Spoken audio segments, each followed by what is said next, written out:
Welcome back. Thank you. That was a massive disruption. Okay, so I'm going to just push it. I have to switch my data source. I'll push it for another, say 15 minutes and see if I can switch back to the one I was on. All right, is my audio better now? Yes, Yes. Okay, thank you very much.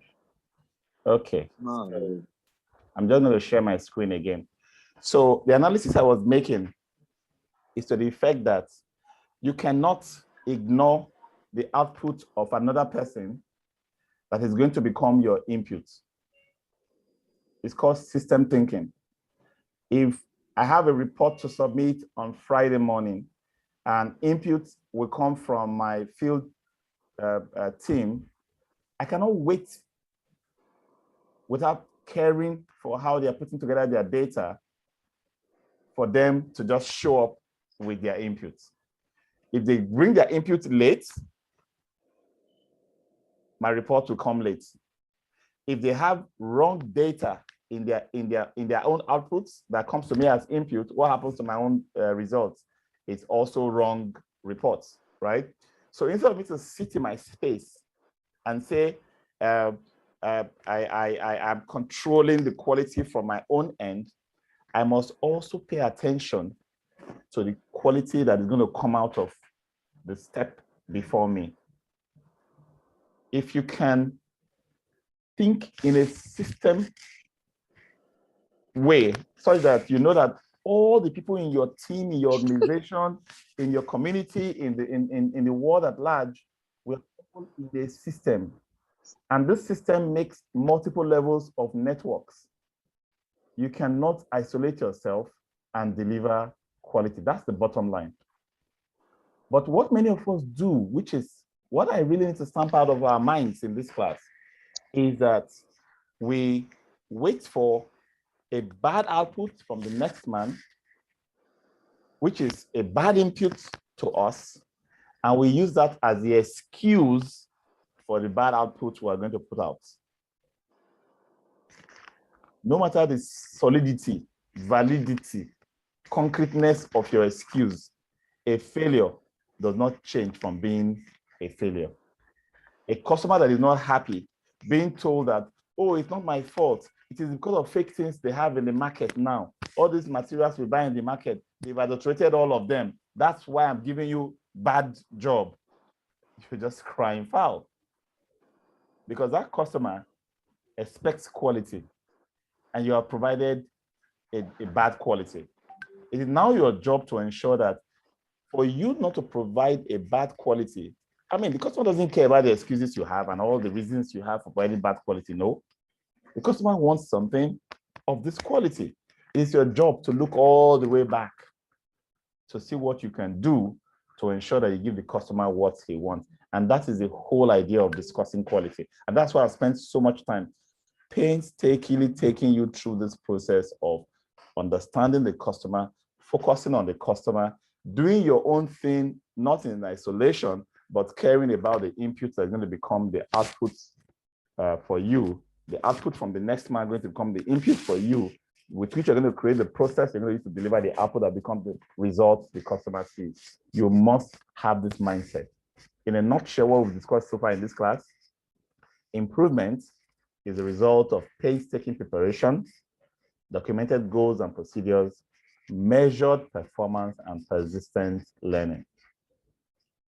In essence, you can't keep doing things the same way and expect that you are improving. Many people have been doing a particular job for years. I mean, I know somebody who has done a job for 10 years. Whenever I speak with him, I still feel that he has 1 year of work in that experience. You know why? He's done the same thing again and again and again. There's not been any improvement. There's not been any new learning. I'm talking of an architect. When we were in school, we use stencils and drawing boards to produce drawings. In 2020, last year, he's still using drawing boards and stencils to produce drawings. Are you going to say that people that disturbing his life? Because that's what people say. But you know why? Because he has a job that demands that he produces certain work in those stencils, he keeps doing it. I'm sure he's waiting for a day that that job would no longer exist because customers no longer want to receive productions in that material, and then he will not have an excuse for being jobless, so they can beg. Because what stops you over this number of years to learn the AutoCAD, the ArchiCAD, the Revit that people are using to produce drawings and producing 3D drawings, to the extent that young architects that are less than 25 are working in BIM projects where they are creating a digital twin of a real live structure, whether before construction or after construction, where all data can be embedded. And yet you are still producing things the way you've been asked to produce because somebody is still paying you for it. That is no longer a problem, it's a disaster. And that's why we say improvement can only come about when you prepare, when you document your goals and procedures, when you measure your performance and know whether you are making progress or not, and when you learn continually.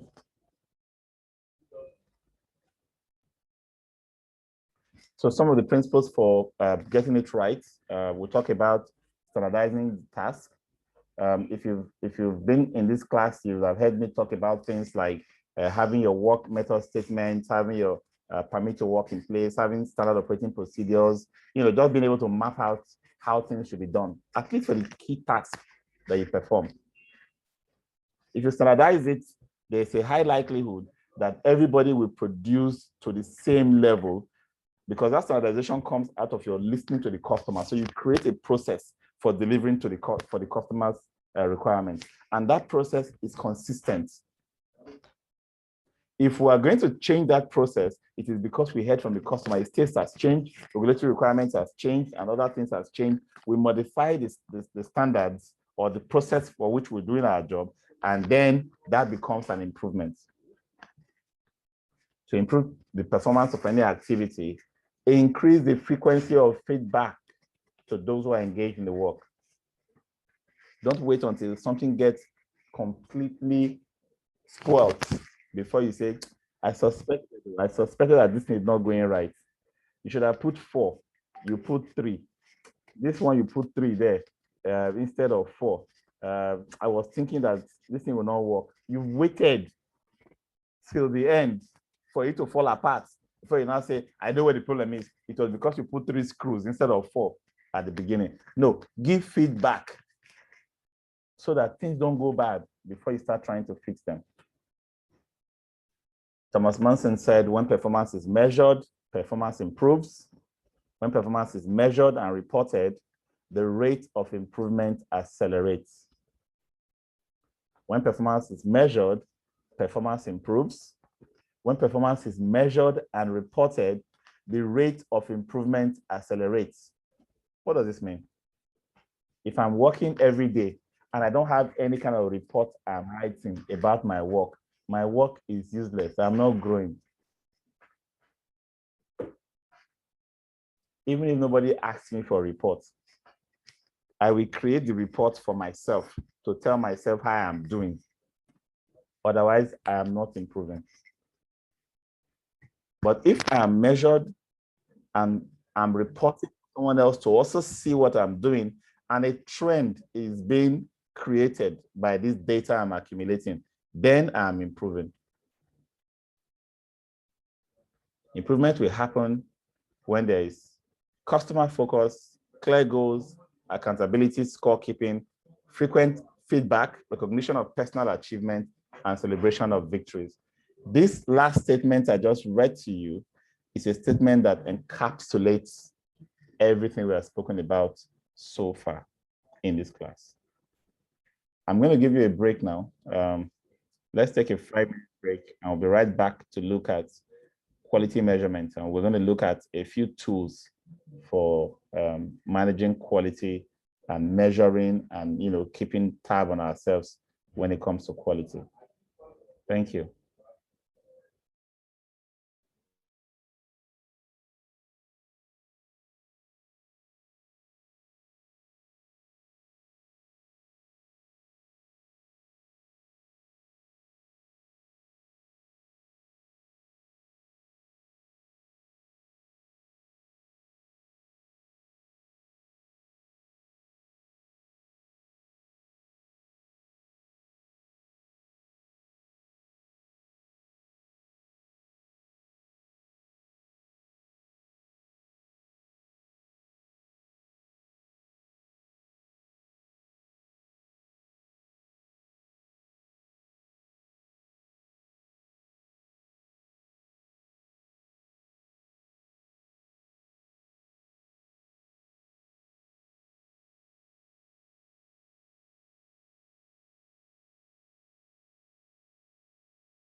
Okay, is it 5 minutes already?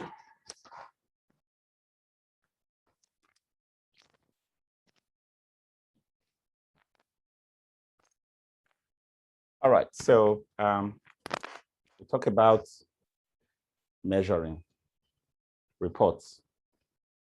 We talk about metrics. Every time you count, measure, or report, there should be a trend emanating from what you are counting, measuring, or reporting on. So whenever I see those reports that is like highlights, story, story, story, every week you write another set of stories, I can't make any sense out of it.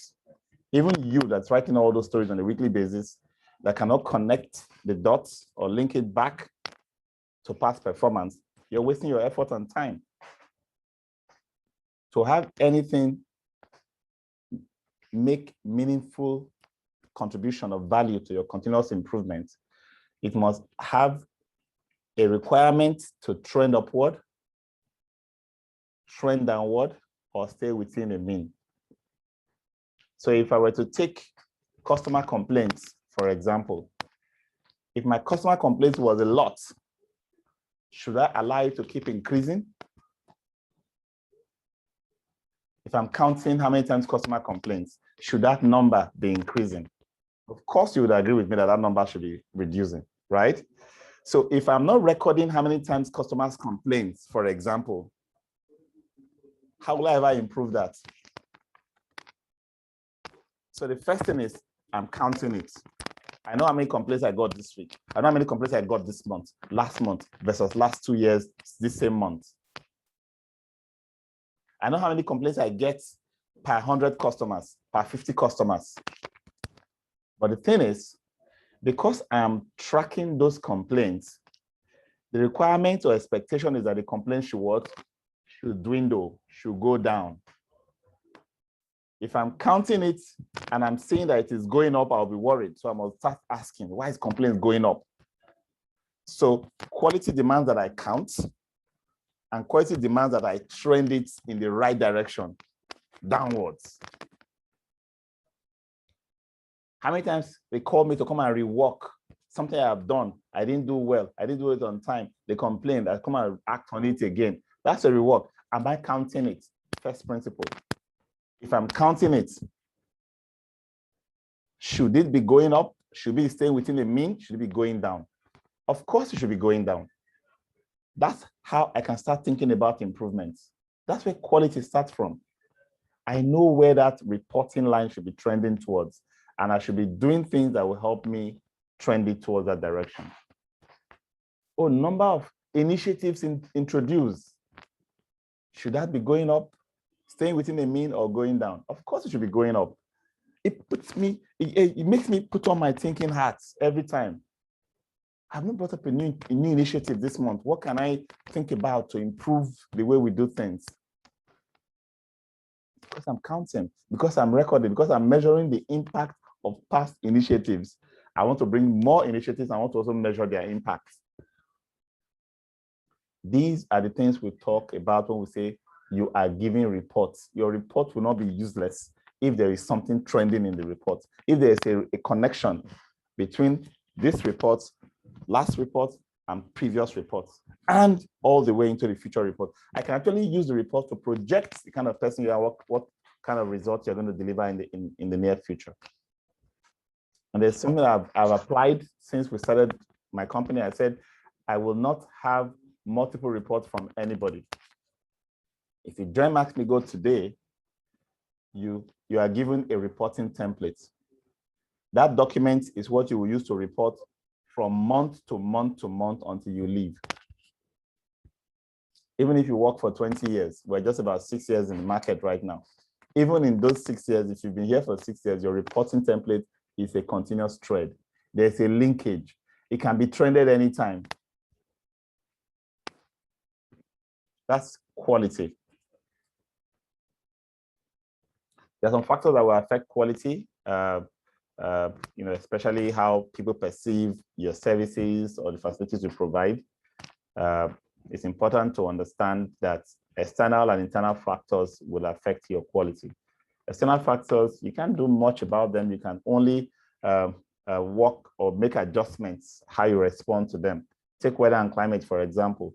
If you have a cleaning routine for your building, but during wet season, you know that people walk into your building with muddied feet and so on and so forth. If you don't respond by increasing frequency of cleaning around your door or entrance areas, or having some kind of matting that helps people clean their feet when they come in, for example, that is different from the normal matting or floor carpets you have in that area in all the other seasons, then you're not implementing quality. So even though we have external factors like climate, natural disasters, political, economic, social stability or instability, demographics and age of workers that are available in the market, rural versus urban considerations, and so on and so forth, you as an FM just needs to understand that there are ways to respond to different external factors. What about internal factors, things that are peculiar or specific to your facility? You should be able to respond to them. Your building age and condition. If I'm managing an old building versus I'm managing a new building, I'm not going to apply the same steps or activities. I'm going to use different efforts. Okay. If I have work schedules of employees that the employment letter says they come to work 9 to 5 or 8 to 5, like we normally see in our letters these days, and you as the FM cannot go to HRO and make a discussion around making sure people have 40 hours spread out to the time that they really need to be impactful. I've seen some FM departments where people come 9 to 5, close up for the weekend, and when customers come in on Monday, the FMs too come in to do their job. They start putting up generators to service it, for example, start cleaning up the office where people are sitting down and stuff like that. Why? Because they have not controlled things that they can actually have power to control or influence within the organization. All right, so your measurement tools, I talked about metrics. These are all metrics. Cost per square foot, cost per labor hour, supply cost per square foot. When you measure and you want to compare, you use metrics. And metrics are always ratios. And that's why it must be per this per that. You could have a very, very high energy cost in terms of total cost because you're managing a massive mall. People feel pity for you because you're spending so much. But if I take your kilowatt hour costs, you might be so efficient that we'll envy you again immediately. We know this. Because someone else is spending 100,000 a month, is producing just probably 100 kilowatts, which is 1,000 kilowatt hours rather, which is 1,000 naira per kilowatt hour. And you are probably producing 1 million kilowatt hours in a month at 10 or 20 times what the other person needs to do 1,000 kilowatts or 100 kilowatt hours. Point here is that once I get the metric, I can now compare. How are you doing with your energy cost? How is it doing with its energy cost? Not the total. Quality improvements, because we say it's perceptive, people make their impressions about whether you are good or whether you are crappy. It is that perception that we feel when we interact with each other. And that's why you cannot be the best FM boss behind the scene, whereas people who you send out as your shop floor or front customer-facing team are disgruntled or don't connect with the customers.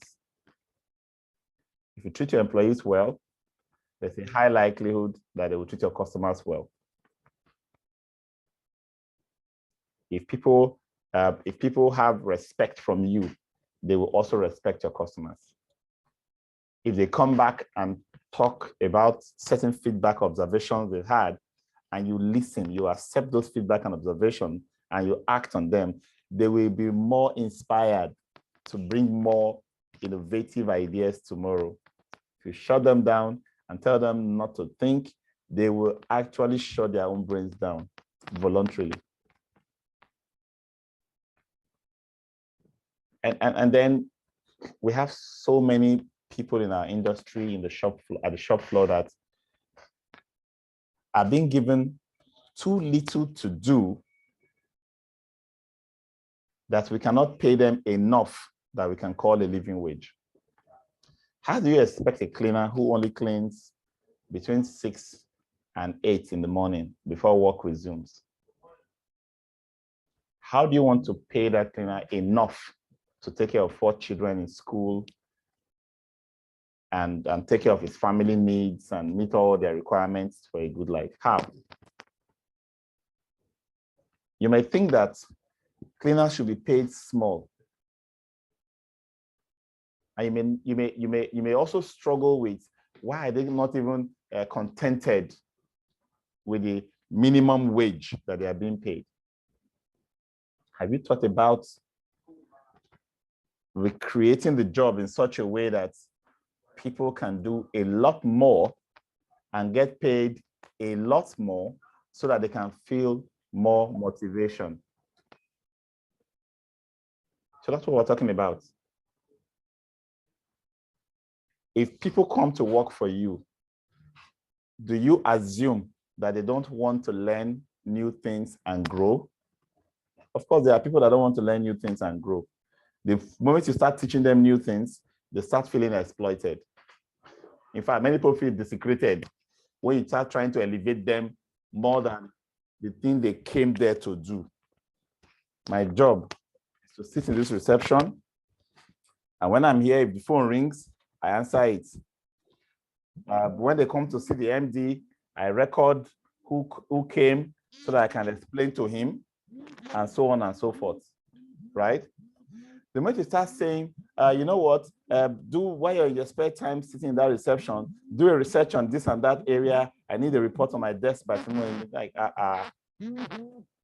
There are people like that, but you must know the difference. There are people that really want to have a good quality upgrade in their skills so that they can grow and they can earn more.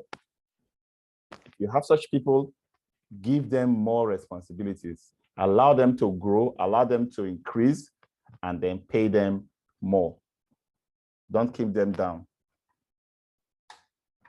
Because if people begin to feel that they are just being used, even learning becomes a problem for them. It's not be as if you are teaching them something new again so that they can do something more, because there's always not going to be that correlation between the effort applied and the reward that comes with it. So that's it about quality. You must ensure that there's a high quality mindset in the workforce before you can say you are deploying or working with quality. And if you achieve this, your workers will be more engaged. They'll give you more feedback. They'll talk to you. They will be, able to express themselves. And if people around you express themselves freely to you, you are the wise man in the room. Increase ideas for improvement. They'll be less absent from work. They will feel a sense of teamwork that they will not want to be absent for work unnecessarily. There will be fewer conflicts within the workplace and less turnover. It costs money to hire. And that cost may not just be the cost of hiring in terms of naira and kobo. It could be the cost of training people afresh. And some jobs require a steep learning curve. Before they start producing value, you will pay them for that period where they are still trying to learn. People will become happier, there'll be less accidents, and this is very interesting. When workers are motivated and working with a sense of quality, that they will have less accidents. It's true, because they'll be more focused. They will have a presence of mind. They'll be doing their job with full concentration because they love what they're doing. Don't assume that people who come to work already know what they're coming there for. Have a training program. Even if you went through a rigorous interview session and the best person who proved that he is the best he can deliver on this job is the one you employed, you must still have a training program that includes understanding. First, start with the job. This is what the customer wants from this job. This is the scope of work that this role should perform. This is a person specification for this role. That specification includes everything from knowledge, skills, abilities, demographic consideration, age, sex, whatever you want to put in there. Of course, some of those things can lead to discrimination, but knowledge, skills, and abilities as a minimum requirement must be itemized. Now, if you now find someone when you're going through a rigorous interview process, it is possible to have a perfect match that the person's skills as a spouse or as demonstrated during interviews and screening process directly or 100% matches the requirement for that job. It is possible. But it's also possible that there will be a slight or major gap between the interview person you have met and the person on the job after a month. You must be able to document these gaps and be able to apply a training program to close the gaps. So for everybody that you have in your team, ensure that you have a gap analysis of their skills and a training program in place. And the training does not have to be expensive training that you go and buy from some organization. A training can actually be an in-house arrangement to train people by talking to them every morning for 15 minutes, especially when you use people from within the team to talk about where their strengths are to motivate others to improve in that area. All right, so I'm going to take us back to that discussion about understanding the customer, right? We say you need to understand the customer, and then you will now be able to describe using metrics and standards what the customer wants. That description is what we call a service level agreement. It is your way of mirroring back to the customer what you understand the customer is saying. It's called a service level agreement. It describes the scope of work. It describes the specifications of work, specifications in terms of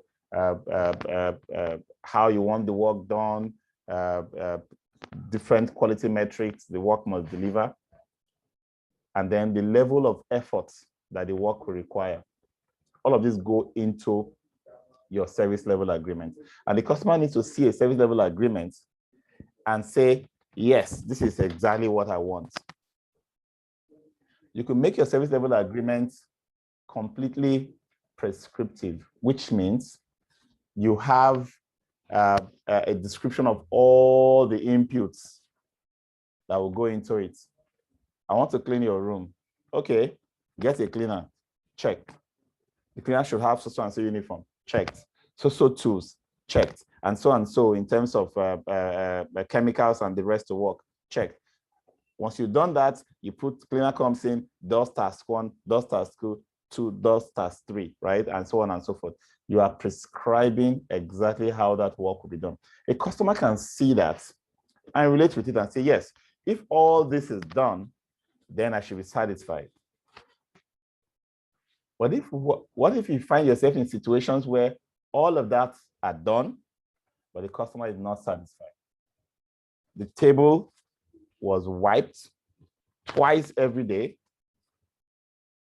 using the right chemicals at the right time. But whenever I come in with my brilliant white shirt and put my cup on the table, maybe I press too hard or for whatever reason, I lift it up and I always see that smear. Can I blame the contractor or the service provider? I probably can't, because I was satisfied. I always check that it did what it should do.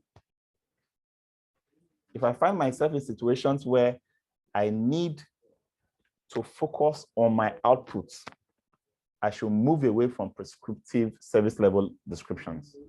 I will move into output-based service descriptions, which takes me away from my focus on the service provider and the activity it's going to perform, and takes me into myself and into what I will get from that service. So what am I saying? But that's simply an example. I want to have my table cleaned so that whenever I put my white shed cup from the table, it doesn't get stained. That's what I am willing to pay for. It becomes your job as a contractor or service provider or an FM to design a cleaning method that ensures that every time I come in and I touch the table, I don't see any stain on my whites. That's called output-based. In an output-based service level agreement, I describe what I want to get. I describe what utility is to me, not what you will do. A performance-based service level agreement takes a bit of both, right? It does the prescription, but also adds the, you must meet this and that in terms of performance. So many people fall in this middle where they do performance-based contracting. So what they're basically saying is, do ABC for me, but also mind that this doesn't fail. Take AC servicing, for example. You service all my air conditioners, but ensure that my air conditioners are available 99% of the time, which means only 1% of failure I can accommodate. These are ways to describe customers' expectations so you can know exactly what you are trying to deliver to. A key concept for quality and improvement is benchmarking. Benchmarking is a way to measure what you are doing, measure what others are doing who are operating in an environment that is giving them results that are better than yours, comparing your own performance and theirs to come up with a difference that you can act upon to get your services to their level, with the hope that the output that they are getting, which you desire, is what you will also get. That's all benchmarking is. I measure myself. From a measurement of myself, I'm not satisfied with my output. Then I look for a department within another person, another organization, an external body, whoever, that is getting the kind of output that I desire. As soon as I find that person, team, department, organization that is getting the kind of output that I want, I need to now gather enough data on what they do. So in essence, I do certain things, I get a certain output. I probably have been tweaking what I've been doing to change the output because I don't like my output. But that is not benchmarking. That's incremental, continual improvement from within myself, within my organization, however innovative I am. But the moment I start trying to identify another party who's getting the results that I desire, I now need to work with that party to understand the efforts and activities that they are putting in to get the result that I desire. As soon as I know those activities, I compare them with my activities. I see what the gaps are. I implement the improvements to change my activities or to grow or improve or whatever adjustment I need to make to my own activities with the hope that I will get the same outcomes that they are getting. That's the baseline of benchmarking. So you start with key performance indicators. Key performance indicators are metrics that you measure that shows the relevance, criticality, or importance of any FM service to the organization. For example, my organization is not profitable because my expenses are too high. That's what I feel. And I think I can do better with my expenses so I can contribute to the profitability of my organization. Profitability is the KPI. But that profitability is tied to my costs because the profitability equation is revenue less expenses equals to profit. If expenses can go down, profit will likely go up. That's my key indicator. So how am I doing my own operations that I am not contributing to profit. Who else is doing its operations and contributing to profit? And what exactly are they doing? So that's what I'm doing. I pick the data, I compare with my own performance. That's benchmarking. If I want to improve, I must learn to document, to record. I said if you are giving reports, if you're not giving reports, you're not there yet. If you're giving reports and the report does not show a particular trend for a particular item, a trend should either be upward, around the mean, or downwards, which means there is something to work at every time you see your performance, then you are not doing anything. These statistical tools that you have on the screen are ways to measure, to count, to trend. And I'm going to talk about them bit by bit. I have a hand up from Isaac. Hello, sir. Yes. Yeah, sorry, I am going to leave now. There is too much gunshot now, so I want to know what is happening. I am based here in my degree, so there is a lot of gunshot now, so I need to leave. Sorry about that. Okay, sorry, Isaac. Yeah. Okay, sorry, no problem, no problem. Yeah, thank you. Please stay safe, Thank you. Okay. Yeah, thank you. All right, thanks. Okay. So take a histogram. Take a histogram, for example. A simple tool for counting and tallying. If you get complaints from a mall, imagine a mall, 2,000 visitors at any particular time, 2,000 shoppers at any particular time, 100 shops across the mall, and you have a team dealing with responding to all kinds of issues. Is it possible to track, say, time of the day that you have the highest frequency of complaints? A histogram can do that for you, just by putting time blocks. Is it also possible to categorize, count, and tally those complaints so you can group them into various aspects of your work? So you can say, I want to deal with this. There's so much complaint from too hot, too cold, wet floor, or anything. I know which ones are the most significant in terms of the number of complaints that come, so I can respond to them.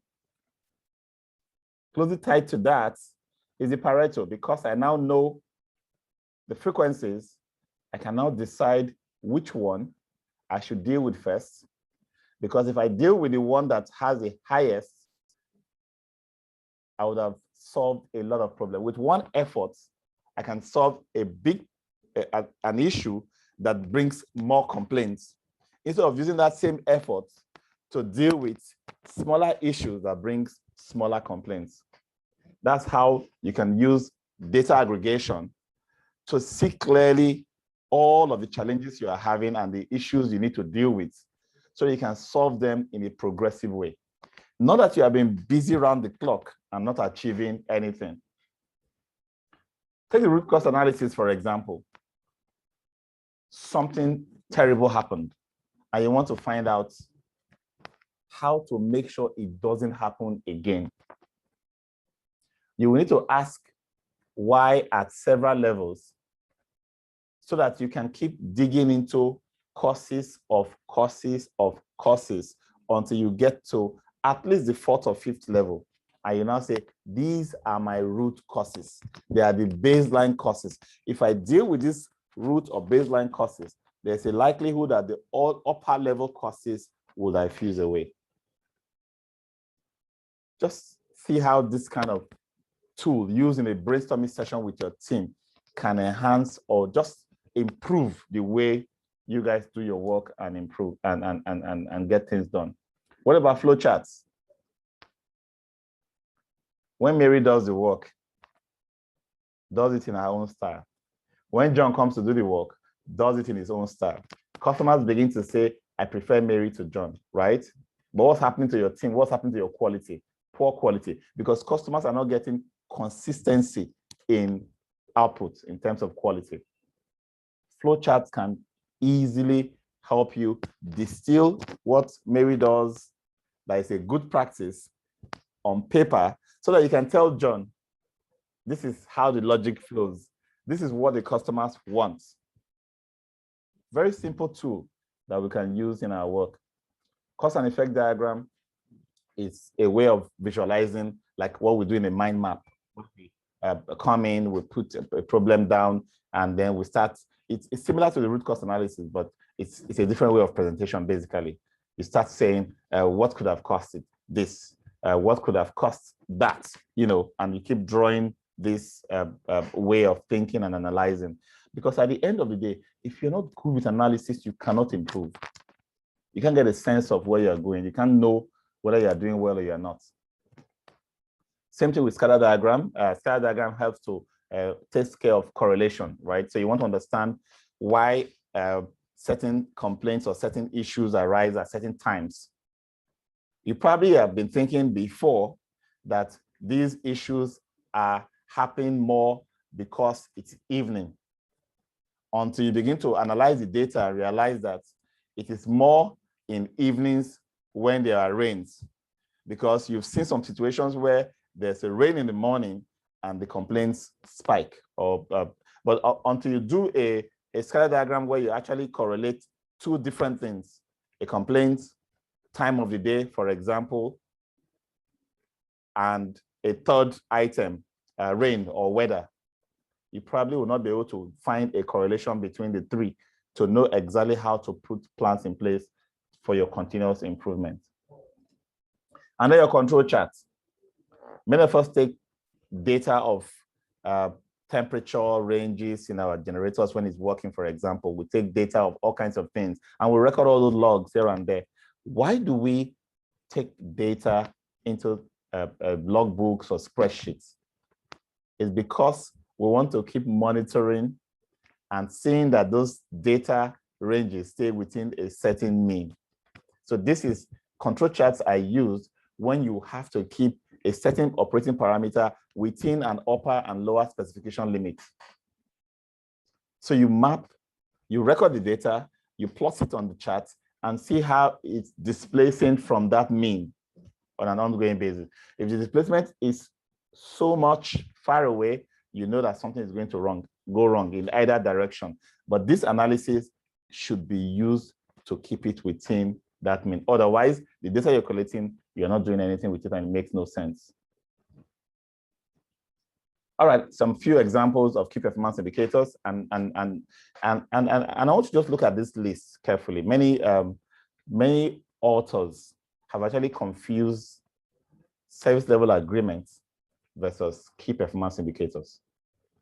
They are not the same thing. A service level agreement is focused on the quality of the work, how well the work is done, our perception of the value or the way that job is done.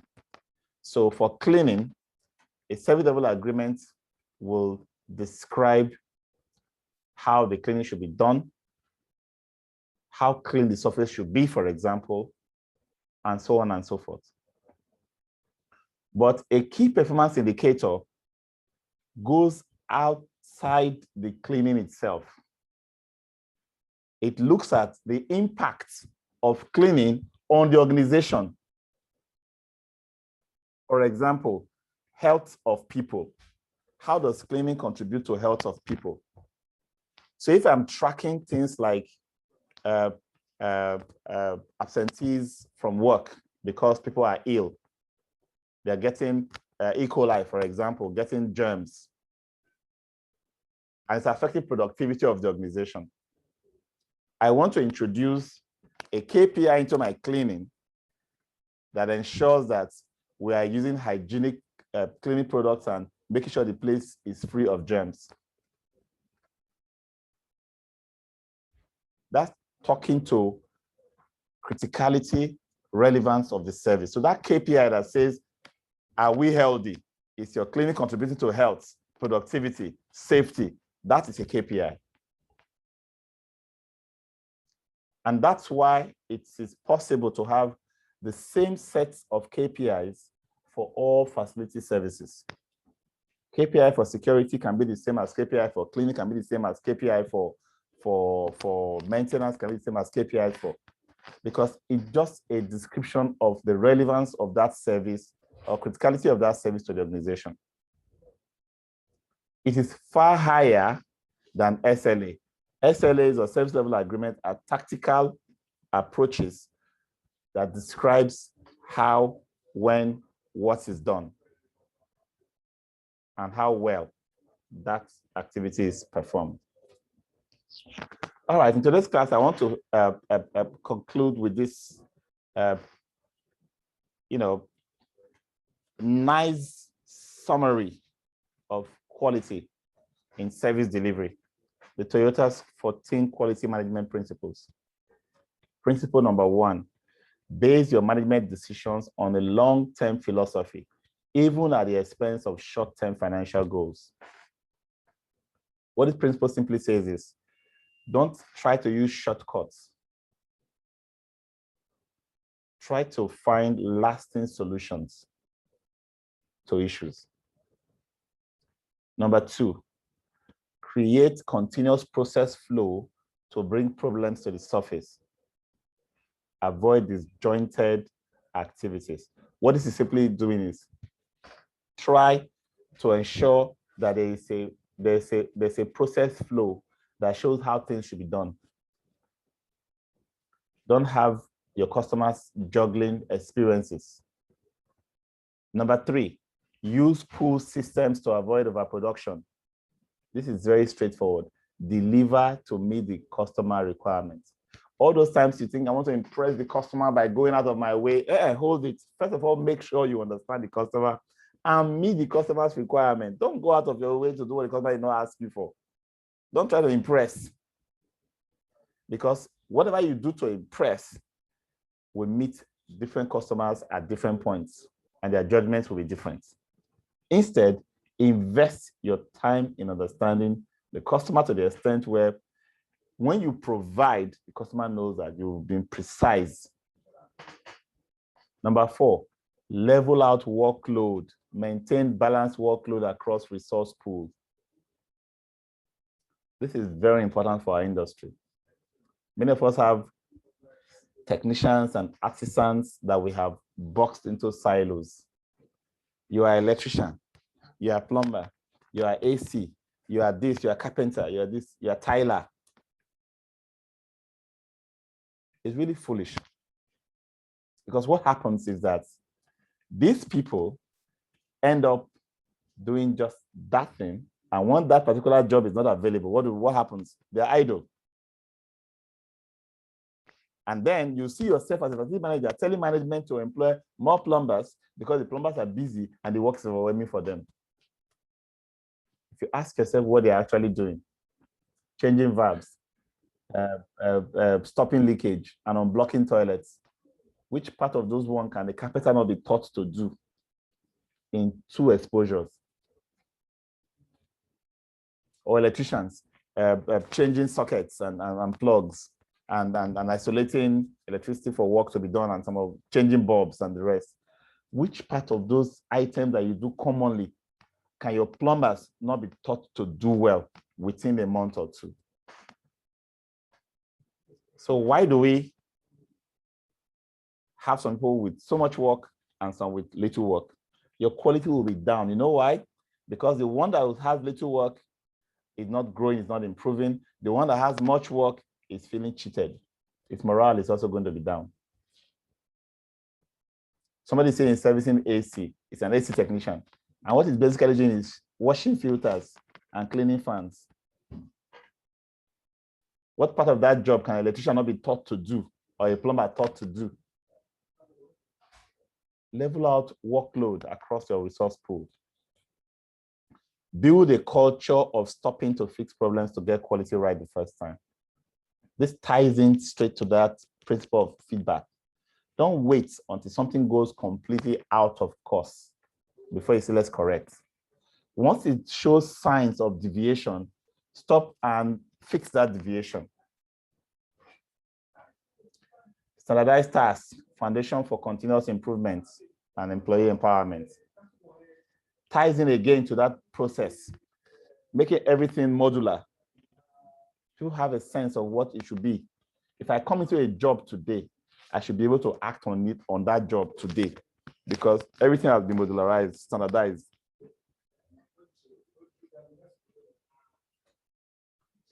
Use visual control so no problems are hidden. This is talking about reporting. Your reporting must be apt, must drive to a certain trend, whether upwards, within a mean, or downwards. You have to make sure that your reporting is effective. And there's a link between your current activities and your previous activities. And your future activities can also be forecasted because your reports are trended. Use only reliable, thoroughly tested technology and supply chain partners that serve your people and their processes. What this is saying in essence is that do not use sentiments to appoint people that work for you. Use objective criteria to assess people and engage them. Grow leaders who thoroughly understand the work, live the philosophy, and teach it to others. What it simply means is, if you have people in your team that are indispensable, that they're the only ones that can do certain things, you have a problem. Immediately, you find people who don't want others to learn what they are doing. My recommendation would easily be, let them go. Let the rest learn how to do that thing by themselves and start sharing their ideas with each other. There are some people that have made themselves so indispensable with the hope that they will keep on to their job forever. If I can enjoy you for too much, I will enjoy you to stay there. If you're a leader tomorrow, I will not promote you to that leadership position.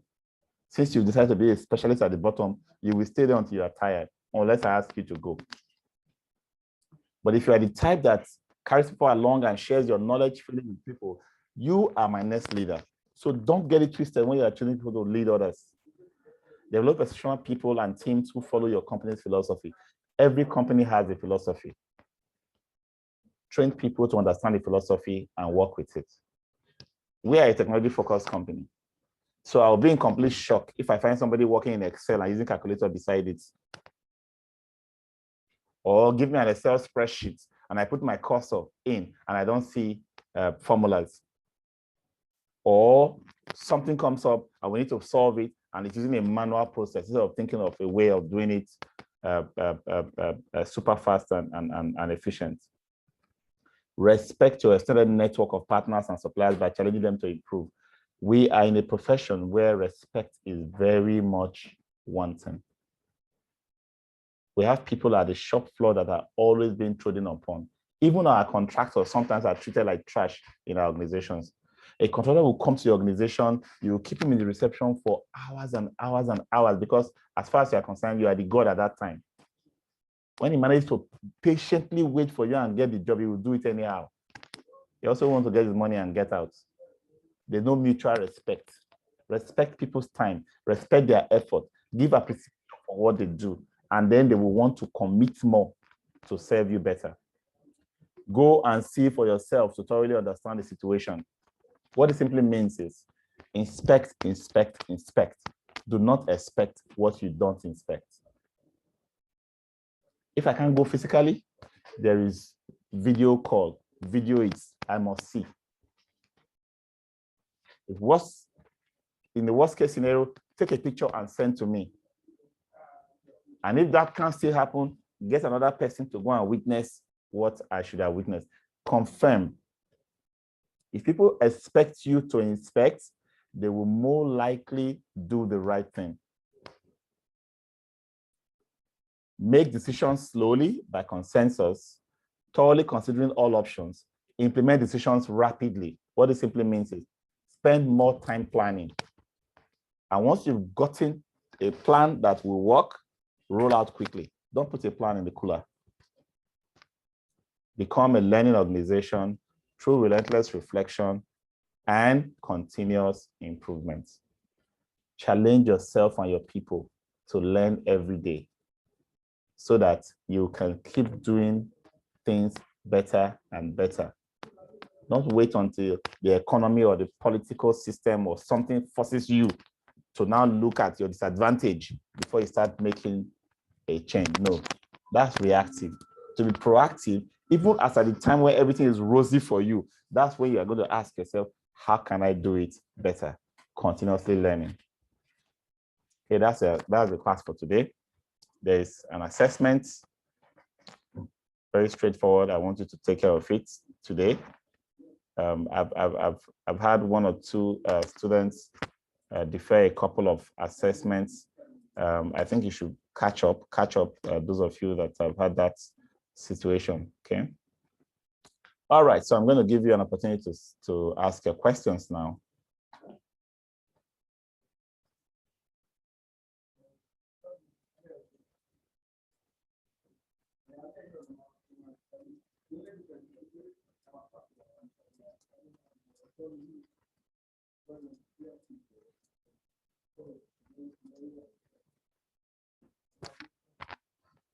Okay, I have Olayemi's hand up. Please go ahead. Well done, sir. This was a very wonderful, very informative class. I really appreciate it. I learned a lot today. Thank you, sir. Thank you. So I want to ask a question concerning the SLA. Yes. Who should actually prepare the SLA? Is it the customer or the business owner that should prepare the SLA? Because I've seen cases whereby there was a dispute between the two. Who should be the one to prepare the SLA? Okay, so the first point in an SLA is that SLA is an agreement, right? So because it's an agreement, we do not ascribe authorship of an agreement to any party. It means both of them are equally authors. Even if one person writes the SLA, as provided the next person agrees with it, he's now automatic subscriber to that SLA, which means he's now a co-author, right? Now, so to answer your question specifically, I would say the SLA, because it describes what the customer wants, should either be written by the customer or written for the customer. Okay. Right? So it's either, so because the SLA, the customer is the one paying for the service, right? So if you are an internal FM in your organization and you're providing services to internal staff, the SLA between your department and the whole organization is your understanding of what they want, isn't it? So you are describing their expectations and you're binding yourself to certain performance metrics to fulfill those expectations, right? If you are doing that same thing with a vendor outside, you are the customer, the vendor is coming to serve you. Because you understand the internal SLA, you cannot create an SLA for the vendor outside to price and accept, isn't it? So it's a customer-focused document. That's the summary to the answer of that. Okay. Thank you very much, sir. Thank you. I think I have another question there. You are talking about the quality the other time, and then the focus is on customer, which is the quality. Well, in the case whereby we have different expectations from different customers that must be served simultaneously. For example, let me give you an example. In the building here that I'm managing, I have we often have let me say power changeover between generator and the grid. Yeah. As a result of fluctuation, quality of power not being good, and all sorts of things. But we have a particular tenant in the building that is always complaining. So if they are complaining that they don't like this fluctuation, and then we tell them the implication is, well, I can't control the quality of power from NEPA when they will decide to take it off. But one thing you are sure of is within less than, let me say, within 30 seconds, the power is restored, whichever way it goes. So the thing is, I don't have control over the power changing from one to the other. So I would say the alternative is to go back to generator and just stabilize on generator. Now, this same tenant is not the highest, is not picking the highest bill for power.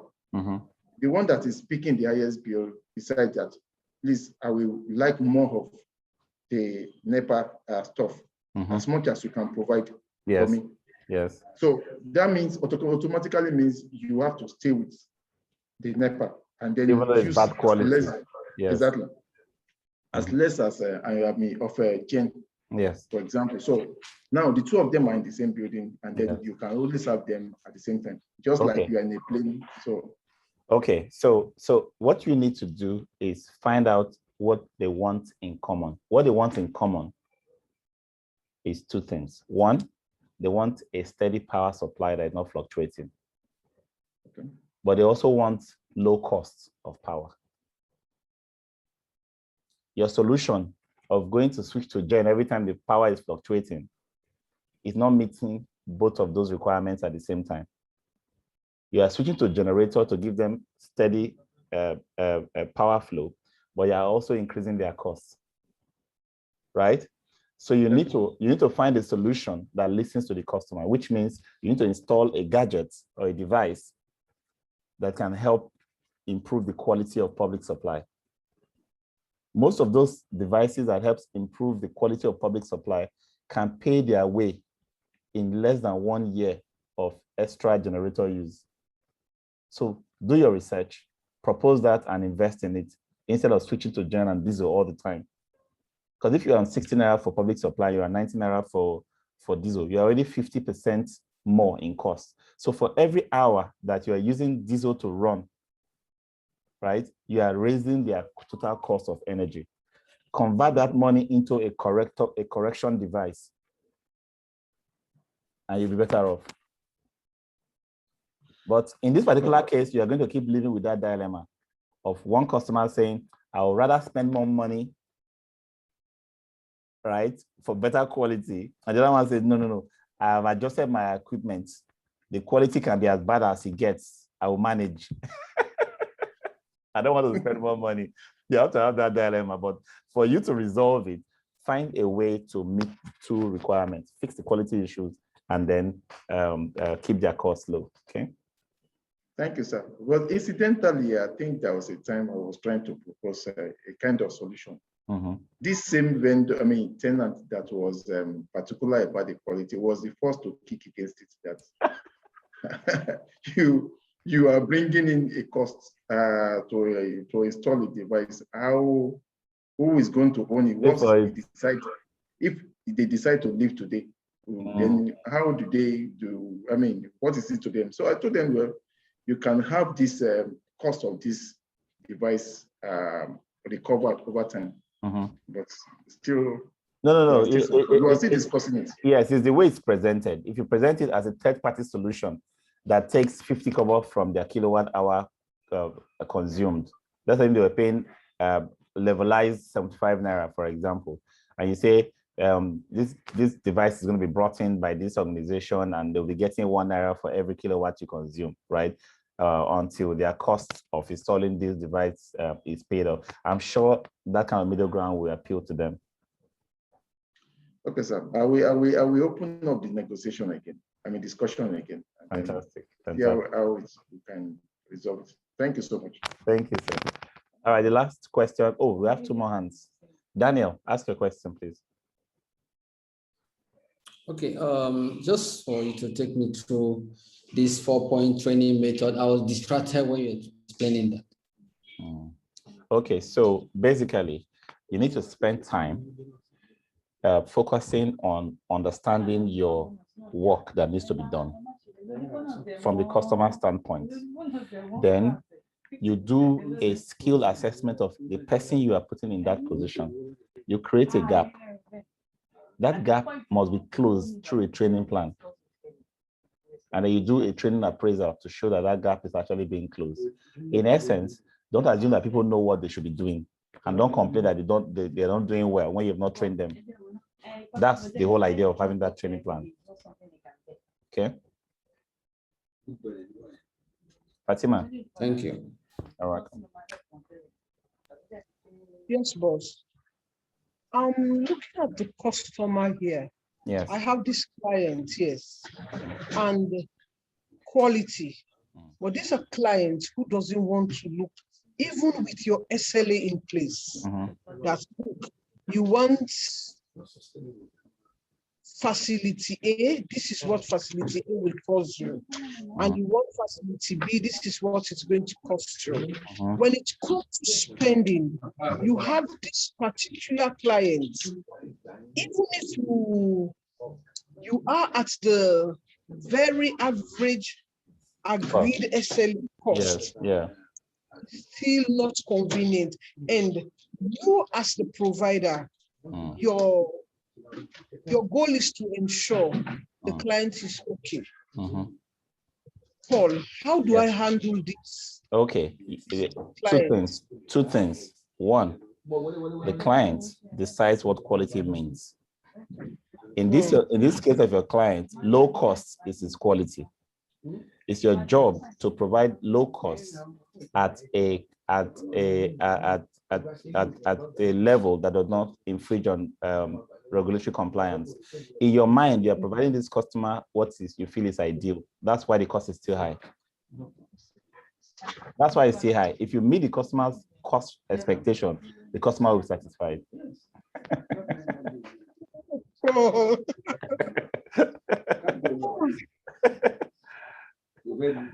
Okay, the last question. I need to do. You know that I'm in a borrowed office today. Ibukun, last question. I'm not taking any more. All right, sir. Well, my question is actually two, but I'll try and be brief. It's similar to one of the questions my colleague asked about when you have different customers for a particular task. Okay, so but in a situation whereby the customers, the requests are actually completely different. Yes, I mean, so finding let me give an example. It might not be a perfect example. Unfortunately, I cannot really remember a perfect one in the past, but the one that comes to mind now is trying to paint a particular location, and then I have some of our directors that, of course, are of the same level, asking for different colors for a particular particular location. So how do you manage that where you have customers, probably of equal level, having different requests for a particular task or activity? You need to be proactive to create a standard for the organization. You have to have that discussion well in advance before you meet an instance where you agree on how things should be done. And you document it and get them to approve. And that's why I say FM should develop SLAs with their internal customers before they have SLAs with their external contractors. You understand? So that discussion on your space management, on your building standards, on your whatever, you must have that discussion internally and create those standards on ground before you meet a situation of having to decide. But of course, there should always be someone of a ranking position who you can defer to if one is senior to the other, or you go the ASHRAE approach where you take majority. You can take a vote, for example. Too hot, too cold in the office is a big issue. So people say that 23 degrees is still too cold. So people say, oh, it must be down to 16 degrees before I'm comfortable, right? So you take a poll. What temperature is okay for everybody? Then you go with the majority of 80% and you go with that. So sometimes you can make that decision based on documented polls, right? But in the case you are in right now, the problem is that you didn't create a standard well in advance of that time. Let me take Temi's question. She had not asked me a question before. Okay. I will come back to you. I want to hear Temi's question first. Okay. If I have time, I'll come back to you. Temi, go ahead with your question. Okay, good afternoon, sir. Good afternoon. Please, I don't know if I'm the only one. I didn't get the slides of the last class. Okay. Also, I wanted to ask you about the World FM Day. Yes. How exactly is it be like? It's going to be virtual like this, like video like this. It's a webinar, so you join virtually. I'll drop the links for you this night. Thank you. And Thank you also very much. about For the training projected slides, slide. any slide that you did not get, please send an email to training@max-migold.com or private chat Barakat. Barakat is on the group. She's the administrator of the class on WhatsApp. She'll respond to you. Okay, thank you. Ibukun, I have to go. I'm actually holding a very big guy up in this office. I won't be able to take your second question. Please right, drop the question in the platform so that I will answer it by text tonight, okay? Thank you, guys. okay. No problem. Thank you. Bye-bye. Bye. Thanks. Share. Thank you. Thank you. Bye-bye. Thanks.